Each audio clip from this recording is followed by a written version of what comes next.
தற்போது நாம் தரிசித்து கொண்டிருக்கக்கூடிய மகான் சேங்காலிபுரம் அனந்தராம தீட்சிதர். இந்த சேங்காலிபுரம் கும்பகோணத்துக்கு பக்கத்தில் இருக்குன்னு பார்த்தோம். இந்த மகான் எப்படியெல்லாம் சகல வித்தைகளையும் அறிந்து சகல ஞானத்தையும் பெற்று நமக்கெல்லாம் சொற்பொழிகள் மூலமாக பக்தியை ஊட்டினார் அப்படிங்கிறத நம்ம பார்க்குறோம். இவருக்கு ரொம்ப பிரதானமது ஸ்ரீமன் நாராயணியம்.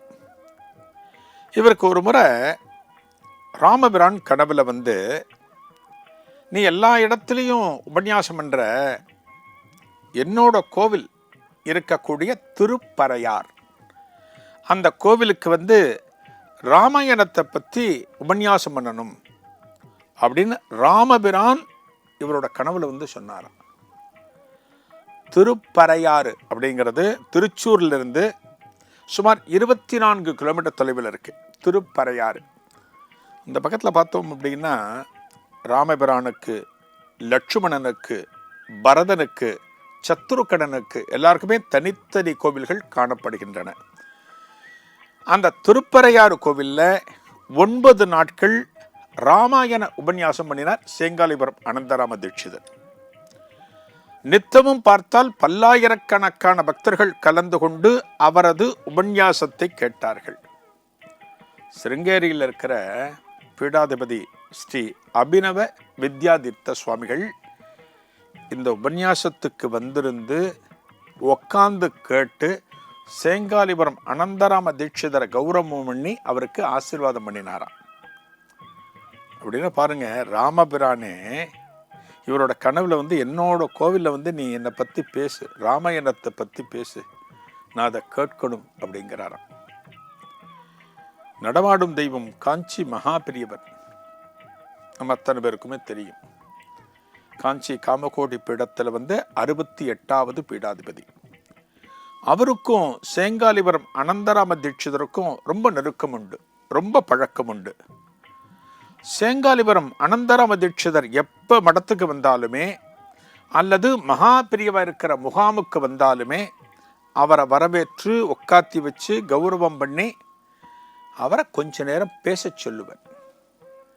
இதான ஒரு விஷயத்தை உபன்யாசம் பண்ண சொல்லுவர். மகா பெரியவா ஒரு தவ நிலைக்கு சென்று கண்களை மூடி அவர் பேசுறத கேட்டுருப்பாராம். எத்தனை மணி நேரம் அவர் பேசுகிறாரோ, 1 மணி நேரமா 1.5 மணி நேரமா பேசுகிறாரோ அது வரைக்கும் மகா பெரியவா அந்த தியான நிலையில இருந்துட்டு அவர் பேசுறத கேட்பாராம். கேட்டு முடிச்சுட்டு சொல்லுவாராம், என்ன பிரவாகம் அப்படிம்பாராம். நடமாடும் சர்வேஸ்வரன்னு மகாபிரிவளை சொல்லுவோம், நடமாடும் ஈஸ்வர ஸ்வரூபம்னு மகாபிரிவளை சொல்லுவோம்.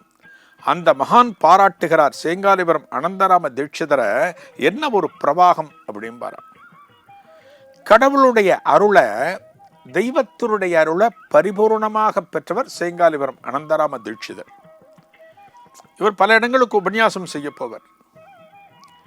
ஒரு முறை செங்கல்பட்டு, தாம்பரம் பக்கத்தில் செங்கல்பட்டு, அந்த செங்கல்பட்டில் ஒரு தொடர் சொற்பொழிவு பார்த்தீங்கன்னா ஒரு 9 நாள் அந்த மாதிரி ஏதோ ஒரு பெரிய சொற்பொழிவு செங்கல்பட்டில் ஏற்பாடு பண்ணியிருக்காங்க. அங்கே பார்த்தீங்கன்னா தினமும் ஈவினிங் சாயங்காலம் ஒரு 3 மணி நேரம் பேசுவார். ஊரில் இருக்கிற அத்தனை பெரிய மனுஷங்கள்லேருந்து சாதாரணமான குடிமக்கள் வரை அந்த உபன்யாசம் நடக்கிற மண்டபத்துக்கு வந்து இருந்து எல்லாம் கேட்டு முடிச்சுட்டு தான் போவாங்களாம். ஒரு நாளைக்கு இவர் அங்கே பக்கத்தில் ஒரு வீடு அங்கே தான் தங்கியிருக்கார். ஒரு குவார்ட்டர்ஸ் மாதிரி கொடுத்துருக்காங்க அவருக்கு. சேங்காலிபுரம் அனந்தராம தீட்சிதர் அங்கே தான் தங்கியிருக்கார். ஒரு நாள் காலையில் தங்கியிருக்கார். காலையில் தன்னோட இல்லத்தில் அந்த இடத்துல தங்கியிருக்கார். எல்லாம் முடிச்சுட்டு அனுஷ்டானங்கள்லாம் முடிச்சுட்டு ஆகாரம் முடிச்சுட்டு உட்காந்துருக்கார். கார்த்தால ஒரு 9:30 மணி இருக்கும். அப்போ செங்கல்பட்டுலேருந்து ராமகிருஷ்ணன் அப்படிங்கிற ஒரு அன்பர், ஒரு பேர் ராமகிருஷ்ணன் தான் நினைக்கிறேன், அவர் வந்து கோர்ட்டில் வேலை செய்கிறார். செங்கல்பட்டு கோர்ட்டில் ஒரு பணியில் இருக்கார். அவர் காலங்காத்தால் இவருடைய இடத்துக்கு ஓடி வருகிறார். இவரோட இடத்துக்கு வர்றார். சேங்காலிபுரம் அனந்தராம தீட்சிதர் தங்கி இருக்கார் இல்லையா, அந்த இடத்துக்கு ஓடி வந்து அவருக்கு நமஸ்காரம் பண்ணுறார்.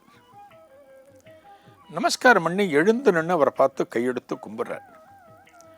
சேங்காலிபுரம் அனந்தராம தீட்சிதர் பார்க்குறார். என்னப்பா ராமகிருஷ்ணா, கோர்ட்டுக்கு டைம் ஆகிடுத்த உனக்கு, நீ ஆஃபீஸ்க்கு போக வேண்டாமோ, நீ இங்கே வந்து நிற்கிற அப்படிங்கிற சொன்ன உடனே அவர் சொல்கிறாராம், ராமகிருஷ்ணன் சொல்கிறாராம், நேத்திக்கு உங்களோட உபன்யாசம் நடந்தது, நானும் வந்திருந்தேன், என்னோட மனைவி எல்லோரோடையும் வந்திருந்தேன். அப்போ அந்த இடத்துல சொன்னா ஒரு தகவல் சொன்னா, இந்த ஊரில் இருக்கிற முக்கியஸ்தர்கள் ஒரு தகவல் அந்த இடத்துல சொன்னா, அதாவது இன்றைய தினம், அன்னைக்கு வெள்ளிக்கிழமை, இன்றைய தினம் மகாபெரிவா பக்கத்தில் ஸ்ரீபெரும்புதூரில் இருக்கா, கேம்ப் இருக்கா, அந்த மகானை நம்ம எல்லாரும் பார்க்க போகிறோம் அப்படிங்கிற தகவலை சொன்னா, ஆமாப்பா சொன்னா நானும் வரேன்னு சொன்னேன் அப்படிங்கிற செங்காலிபுரம். இதன் தொடர்ச்சி என்ன? நாளைய குருவே சரணத்தில் காணலாம். நன்றி, வணக்கம்.